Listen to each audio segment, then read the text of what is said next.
Thank you for coming in early this morning. For newsrooms, this is an early start, so it's great to see you all join us today, and I hope you have a fantastic day. Fantastic day. Want to also just start by saying, Rini, much in line with what you said, I remember 13 years back, the challenges that we have come through. 13 years back, I spent about 72 hours plus in a studio in Mumbai, and what we went through those 3 days, none of us can ever forget. From the first shot that was fired in a hotel to the end of that macabre episode. But what the story is eventually in the postscript. For me, the postscript of 26/11 was resilience, courage, fortitude, sacrifice, but also a shift in stand. And in 13 years, we have truly transformed. We have decoupled ourselves completely from a hyphenated relationship with a country that only chose to attack us. And we have proven our potential as a nation. We have shown everyone that we are stakeholders in the future of this country. And truly today, India of 2021 is waiting to be transformed. We were asked why we're doing an economic summit. I think because the opportunities are absolutely endless, absolutely endless. And I think there is no better time for a group of friends to sit together and talk about what the future might bring. I often think of what the future might bring. And it is not some space odyssey we are talking about now. It is close to us. It is something that is within our reach. Often on my shows, I say, yes, I think our country can be a superpower. And I think it's time for us around this hall to reverse engineer that vision. Can we come together to make our country a superpower? I think we can. And I think this is the moment. But before I get on that route, I want to tell you something about Republic. Ladies and gentlemen, 2021 has been a year of absolute transformation at the Republic Media Network. We had COVID, we had innumerable challenges thrown at us. I do not need to remind this audience of the challenges that were thrown at us, and I don't want to go back into that. I want to look at the future. I want to tell you about what you may not know, which may not be on screen, so allow me to indulge myself a bit to tell you about the growth of the Republic Media Network. Because it was difficult, but we have proven that it was not impossible. Ladies and gentlemen, today I'm proud to say before you that the Republic Media Network is beyond doubt one of the largest news networks in the country. And I'd like to tell you about our reach, for we have worked hard for this reach. This network, which started in a small garage of 1,200 square feet, which was leased out to me by one of my friends who probably had more sympathy than faith in me, has now the reach of over 400 million viewers on an average, which means that we reach 40 crore people in a country of 1.3 billion. I feel happy, I feel satisfied. COVID was difficult for us. The media is bears the brunt the first, I can tell you, when the economy goes down. Mr. Kumar, I can tell you, the banks take the last hit, the media takes the first hit. But having said that, I'm proud to say here that we actually expanded. We went into Bengal, a wonderful state with a wonderful people, a state I'm emotionally connected to, where I started my career. And in Bengal, with the leading channel Republic Bangla, we've added 10 crore plus viewers into the Republic family. On digital, it's been transformative growth. In 2020, ladies and gentlemen, and I hope you don't think this sounds like an AGM report to you, but I'll complete my part soon. We have had 600% user growth on Republic Digital, and we are now building a massive digital setup which will make us into a digital-led television powerhouse. But most importantly, what is a network without its people? We added more than 35% to our workforce this year. We felt this is the time to invest in people, invest in our belief, invest in the future. We added 35% of our workforce, making the Republic Media Network one of the largest employers in the news media universe in this country today. And I want to thank you for everyone watching this, our viewers. I thank you for sharing our dream, which has made all of this absolutely possible. So big thank you to you, and big round of applause to my team. Thank you to everyone in the Republic family. Now, about the economy, let me tell you, I've been personally very positive about the economy. But this optimism of mine is not whimsical. I believe that crucial changes have been made and are underway to lay the foundation for India as a global economic leader. Reforms like demonetization, uniform taxation systems like GST, regulatory reforms like the Insolvency and Bankruptcy Code that change corporate lending, that build a sense of faith, and infrastructure push that we've seen in the last 7 years have infused new confidence that this country can forge ahead with confidence and sustain its own ambition. Post-GST, we have ensured a better tax-paying discipline is there. We are moving ahead towards a more compliant and digitized and disciplined economy. And ladies and gentlemen, I think the title of the summit, All Geared Up, I just want to explain why we made it all geared up. One, we are today, in my view, all geared up to catalyze the economy with infrastructure. We've had a laser-sharp focus on infrastructure. We are on the right track. The 20,000 crore allocation to set up and capitalize a development financial institution aimed to catalyze infrastructure building, 217 projects worth billions, all completed by 2020, year of COVID. I think now is the time to keep the momentum, so we'll be talking to Mr. Gadkari when he comes in about infrastructure later today. So my first faith is infrastructure. My biggest belief, something I'm personally very, very involved in now.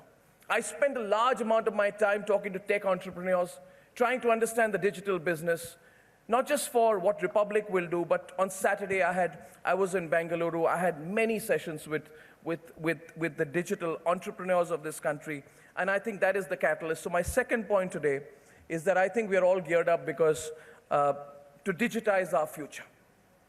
We have the highest number of real-time online transactions. We have great entrepreneurs. We have our cloud facilities in this country, and Mr. Rajagopal and I were talking about it in Bengaluru 3 days back. And it's incredible. Indian companies giving competition to Microsoft Azure. And the whole base of CoWIN, the number of transactions, we talk about the transactions growing, but sustaining it is homegrown technology.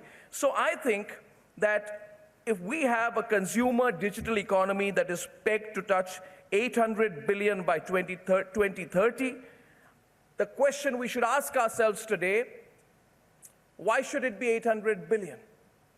Why? Why should it not be 2 or 3 trillion? Why not? Are we thinking traditional? Should we be the back end or the front end? Are we innovating enough? Are we the thought leaders? Why should we be the marketplace? A serious question today we should ask. And I have a fantastic digital panel. We'll have mine, we'll have Google, we're going to have Facebook on our panels today. And I think the question that I'd like to ask Google and Facebook and my friend from NextGen, Rajagopalan, and everyone else is, can we be the leader and not the marketplace? We have the people, but for God's sake, are we going to be the marketplace, or are we going to have the companies that determine the thought economy of the future? So second point, I think we are really set for digital transformation, and we must have a different conversation about it today. And the third point is, I think, and that's, Sanjeev, really, something that I'm sure you're thinking about, how do we fast track our entrepreneurial future? We are a world of possibilities. I always say, everything is greenfield in this country. Depends on the way that you look at it. You have traditional and new, innovative, all happening, and we have seen that during the pandemic, young entrepreneurs, who may not have understood the potential they had, look at the way they've transformed 2020. They've yielded phenomenal results. We talk about stock market valuations. I say, what's the valuation behind passion? What people are investing in is passion. And we have seen in these unicorns, people say 30 to 35 unicorns. I believe we can have 1,000 unicorns in this country. But are we building intrinsic value?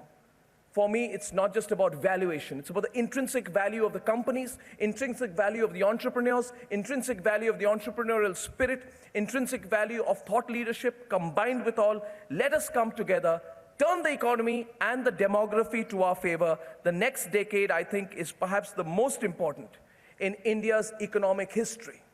We are all poised and have come together at this session at a time when we must be aware that this decade, 2021 to 2031, is the decade when we can give back to this country. And we are, many of us, in positions today to come together and give back.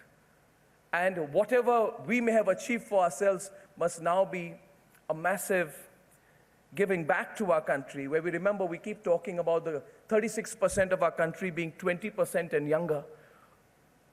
Let's say 2031, when they will be 30 and over, when they'll be leaders, what country will they inherit and take over? Let's prepare for them to take over. The cell phone generation are now, many of them, the primary wage earners in their families. And we see it in changing behavior in the media and elsewhere. But we also see that when we see the entrepreneur in his 20s and early 30s making a difference, are we investing in them? We should not be a country of job seekers. We should be a country of job creators. Can we make that happen? I say we change. We must not be the marketplace of the world, ladies and gentlemen. And that's why today is a very important day. We must be the hub of production, the hub of digitization, the hub of technology, the hub of risk takers, and the hub of innovation. We must make today's session not about what we have done and what we have achieved, but how far we can go and how fast we can get there. And ladies and gentlemen, next point, I think we are all geared up to accelerate using India Inc.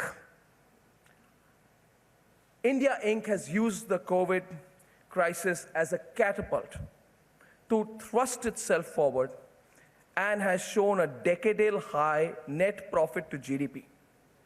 What is the story there? RBI and IMF are projecting 10%, 9.5%. Sanjeev, 9.5% growth. Our spirits are high. We're feeling good today.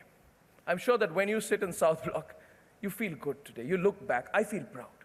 I really feel proud because as a journalist, people say that sometimes I'm too positive about my country's potential. I say, no, it's our country's potential.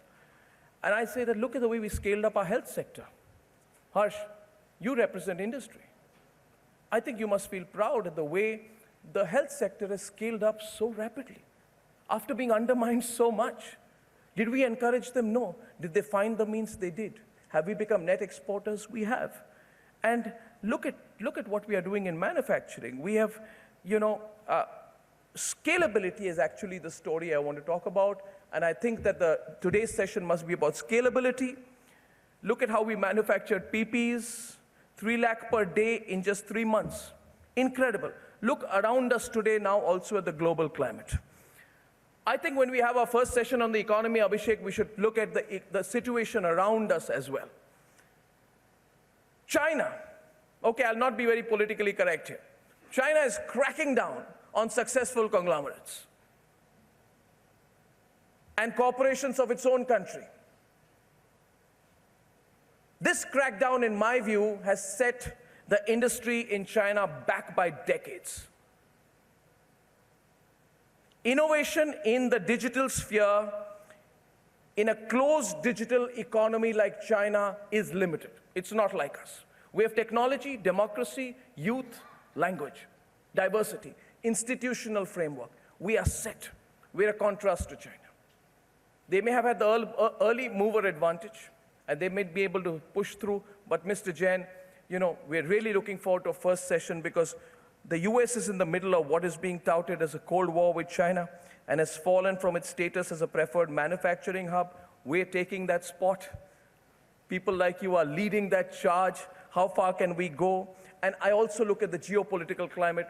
I'm tremendously interested in geostrategy. And when we were 20 years back, when we started out as journalists, the first thing you talk about the Indian economy would be the risk factor, geopolitical instability, constant conversation. Is India safe? Afghanistan, Pakistan, China. Today, we don't say that. In fact, I think the fall of Kabul and the fact that it did not have any impact and the manner in which we've carried out our diplomacy tells us that today we are in a great place. We have the institutional framework and overall geopolitical, geostrategic stability in the region. And those are the ingredients to take the economy forward. Challenges remain. I don't want to go into it.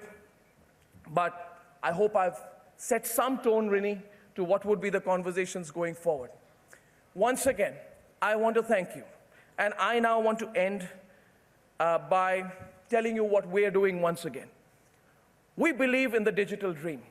And I'm happy to say today that we have embarked on a process of building India's most expansive digital media news operations.